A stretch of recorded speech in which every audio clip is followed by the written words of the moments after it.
There are three words that are guaranteed to make any customer's blood boil lately. Supply chain issues.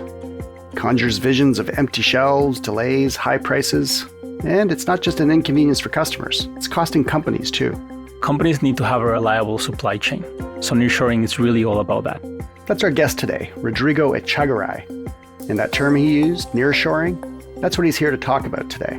I think the easiest way to explain this is by just to think about how companies need to be able to source inputs in a safe way to produce and ship their products to the end customer. Rodrigo is the global head of product management and head of Latin America equity research for Scotiabank. He's here to give us a Nearshoring 101 lesson. He'll break down what the term means, what implications it has beyond supply chains, and why it's the next big thing in global markets. I'm Stephen Maurice, and this is Perspectives.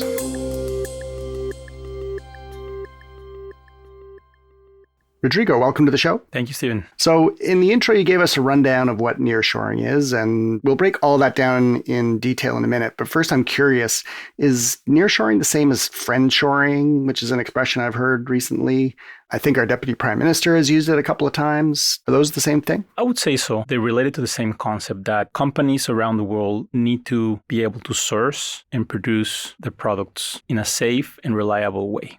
Throughout COVID, that was challenging, and especially companies located in the Americas are concerned about some of the trade conflicts taking place between the US and China. Mm-hmm. On top of that, there is conflict in Ukraine, and so people are rethinking their strategies around supply chain, and that means bringing production to places that are more friendly to the investments. Right. When companies are thinking about their strategies and where to produce, geopolitics is now an important variable of that equation. And just to give you a bit of context, China's market share in the US imports used to be 24% at the peak, and it's now 13%. So the Americans are already importing a lot less from China than they were before? Yes, and this has implications beyond supply chains. So after decades, I guess, of what maybe was called offshoring, where manufacturers and companies producing all kinds of things move their operations offshore, often to distant parts of the world, to parts of Asia, including China, of course. That was what business was doing really for the last several decades. Is that a good way of describing what offshoring was? That is exactly right. Okay. And now we've kind of looks like we're thinking about going in the opposite direction. So what you're talking about when you refer to supply chains and geopolitical troubles in various parts of the world is bringing that production back closer to where those businesses are based? Absolutely. I think the US being the biggest market obviously tends to attract a lot of investment decisions from companies because that's where the biggest market is. And so essentially what nearshoring means is that Americas as a whole, and we'll talk a little bit about what that means for Mexico, Canada, and the US specifically, but Americas as a whole is likely well positioned to attract some of these investments coming back from China to the Americas. Right. So maybe go into a little bit more detail on the specific issues that are driving this. I mean, you mentioned China, you mentioned COVID. What problems for supply chains and so on are those issues causing, or have they caused? I would say there's two examples that I can think of. One, if the US government imposes import tariffs to products coming from China, that obviously increases the price of goods being shipped, and it decreases the competitiveness of manufacturing in China or Asia. The other example that I would flag is semiconductors. That's an industry that is very important for different reasons, including security. And the US government has been incentivizing investments in the US so that we bring a lot of the production to the Americas, and so that the reliance on China is reduced from that perspective. Right. And over the course of the last few decades, as we said, a lot of manufacturing has moved to the Far East, including to China. Why now? Because presumably that happened because it was cheaper to manufacture those things. What's the incentive to move it back now? I think cheaper for a long time was the main driver. I think safer now is an important part of the equation as well. There wasn't this concern around a trade conflict. And so as boards and companies think about their long-term investments, now they have to adjust their equation where safer and more reliable, therefore, has to be included as part of the analysis. I would also say that there's been a lot of fiscal incentives from the US government mainly, but also from Canada to bring some of these investments back around clean energy, around semiconductors. And so these fiscal incentives are also driving some of those decisions by the companies. And so what do you mean by fiscal incentives? Subsidies to Absolutely. Bring that kind of manufacturing back? Yes. And why would they be doing that? I think, again, going back to the ability to safely access and rely on a supply chain that is closer to home, where you don't ultimately depend on a conflict that could arise. Right. And you mentioned around sustainability and the products associated with that. So I guess wind turbines, solar panels, those types of things, which I think in the last while have been primarily made in China also. So that's a market that could be opened up here as well. Yep. I think in the last 12 months since the Inflation Reduction Act was enacted, there's been a lot of investments going into solar, for example. A lot of battery plants or investments around that are also taking place. Right. I guess supplying batteries to all the electric cars that are going to be built is a big deal now. There are announcements of new plants all the time, it seems like. Yes. Approximately 50 electric vehicle battery plants are slated to open in North America over the next few years. And copper, lithium, these are minerals that are produced in the Americas. So one of the things that we think is going to happen is as some of these industries return or receive some of these investments in the Americas, other parts of that same ecosystem will benefit. And so what we think will happen is we will see first and second derivative investments of some of that unfolding in the coming years. You mentioned the Inflation Reduction Act. That's the American government's attempt both to reduce inflation, but it also has a huge climate component to it. Yeah, for sure. Climate initiatives are an important part of that. And I would say one of the things that we also think about some of these investments return is that we would like to see a bit more of a homogeneous conversation across countries, especially Mexico, US, and Canada, around some of the policy making. In other words, it is helpful that the US has those incentives, but it would be even better if all three USMCA partners would have similar incentives to make sure that this is a truly transformational process for the entire North American region, right, as opposed to just country specific. Right.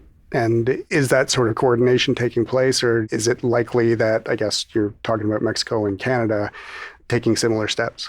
I think Canada has taken a lot of very similar steps.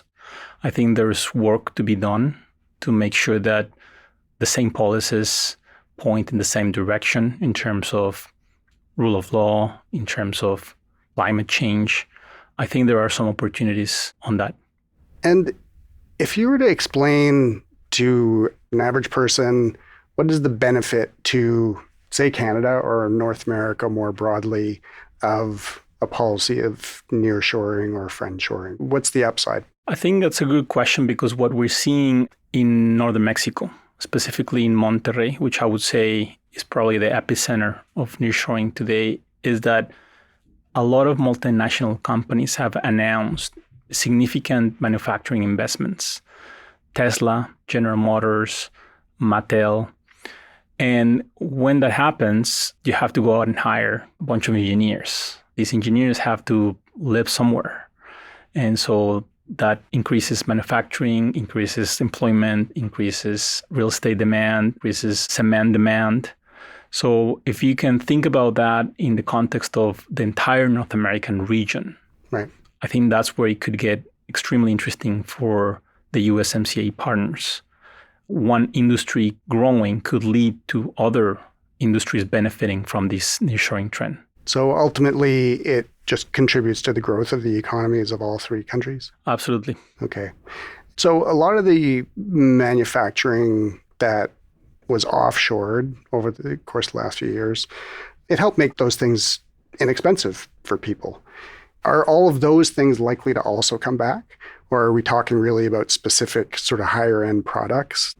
And is there ultimately an impact on the consumer? We did the manufacturing there because it was going to be cheaper. If we bring it back, does that mean things get more expensive again? I think there is an argument for that. I would say there's been a lot of articles flagging that companies that were used to build semiconductors in Taiwan, for example, and that are trying to replicate the same efforts in the US are finding that the construction is significantly more expensive. Mm-hmm. Access to labor is more challenging, and regulations are just simply different. Right.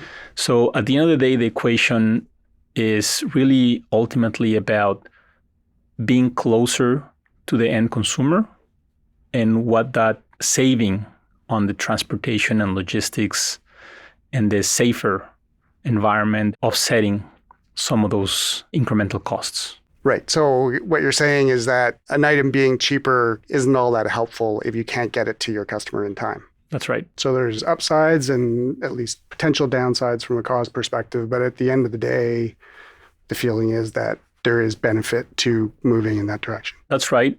I would say the main reason ultimately is that you have to be able to rely on your supply chain. Right.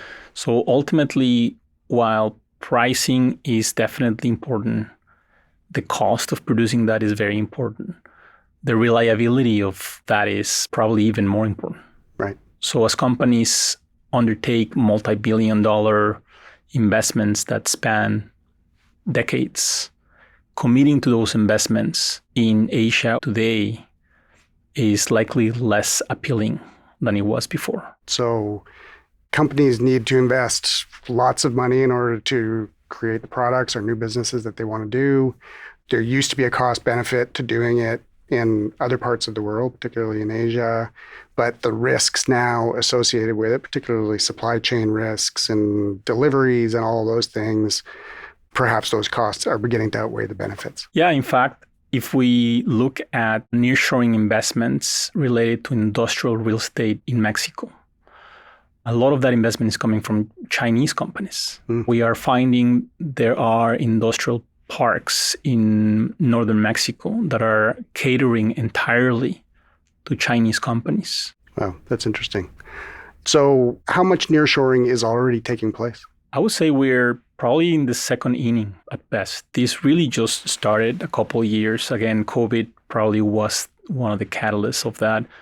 But I would say some of these investments, they've been announced, but there's ways to go still. There's a lot that just hasn't materialized. It's just been announcements of companies setting up shop in northern Mexico or whatnot. But I don't think we've seen the full impact of this. Right. But in your business, I mean, this is the area that you work in. People are talking about it. This is becoming an important part of what you see going forward. I think so. The Mexican peso is the best performing currency year to date.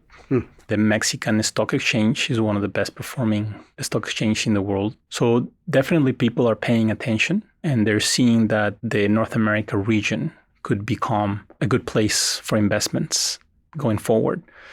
We are also seeing more M&A, mergers and acquisitions. CP, the Canadian railroad company, acquired Kansas City Southern, and they recently launched an initiative where you can ship products essentially from Canada all the way to San Luis Potosí in Mexico.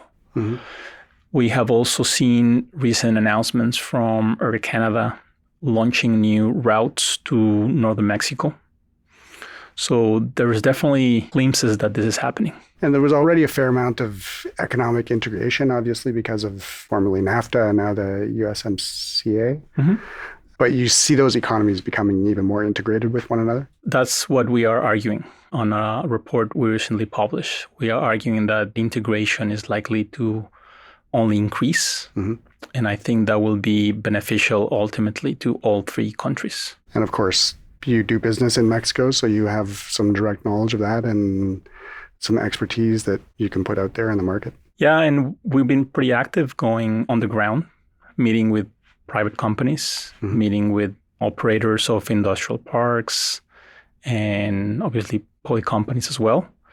And definitely we're seeing on the ground that these investments are arriving in that region, and that is having an impact, first and second derivative impacts in other industries. And the world is paying attention in global markets. People are noticing this as the next big thing. I would say so. I don't know if it's up there with artificial intelligence, but it's definitely one of the themes that is on everyone's strategy book. I think boards, especially for multinational companies, are being forced to, at the very least, rethink about how they're going to source inputs and integrate their supply chains globally. I think we'll leave it there, Rodrigo. Thank you so much. That was really interesting, and I appreciate you coming on the show. Thank you, Stephen. I've been speaking with Rodrigo Echagaray, Global Head of Product Management and Head of Latin America Equity Research for Scotiabank. The Perspectives podcast is made by me, Stephen Maurice, as well as Armina Lagaya and our producer, Andrew Norton. For a transcript of this episode, visit our website, scotiabank.com/perspectives. We'll see you next time.